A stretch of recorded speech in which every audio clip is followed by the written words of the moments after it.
Assalamu alaikum wa rahmatullahi wa barakatuh. Welcome back to our series of Know the Sahaba.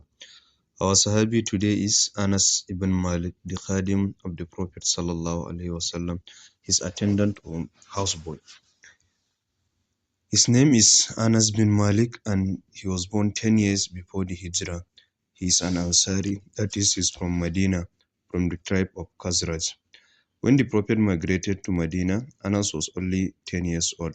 His mother Sulaim, who is considered the first female convert in Medina, brought him to the Prophet ﷺ to be a house boy for him, and he served the Prophet ﷺ for 10 years. Anas served the Prophet for 10 years, but he himself said, "The Prophet never once hit me or rebuked me or even spoke harshly with me." Anas participated in all of the major battles and he is the youngest in Badr, but he went to Badr as a servant to the Prophet ﷺ, hence he did not fight. He is too young to fight. He is considered of those who witnessed Badr. When the Prophet ﷺ passed away, Anas was only 20 years old, and during the Khilafah of the Khulafa Rashidun, he served many positions from military commanders to governors of a particular province and so on.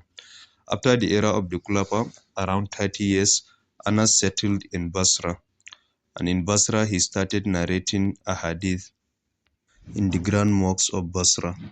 Anas is also among the copious narrators of hadith, and he is the third among them with the most ahadith after Abu Huraira and Ibn Umar. He narrated over 2,200 ahadith.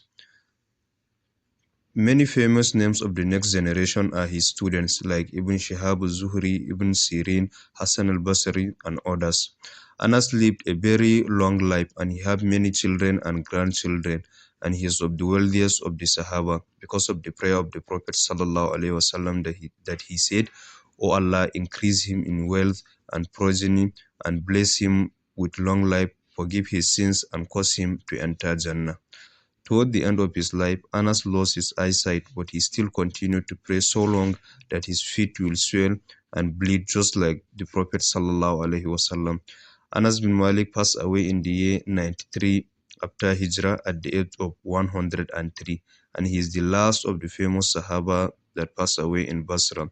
His student Ibn Sirin led the Janaza, and he was buried with some of the stuffs of the Prophet ﷺ, like his walking stick, his hair, his clothes, and others. May Allah have mercy upon Anas bin Malik and may He unite us with him in Jannah. Amin ya Hayyu ya Qayyum. Wassalamu alaikum.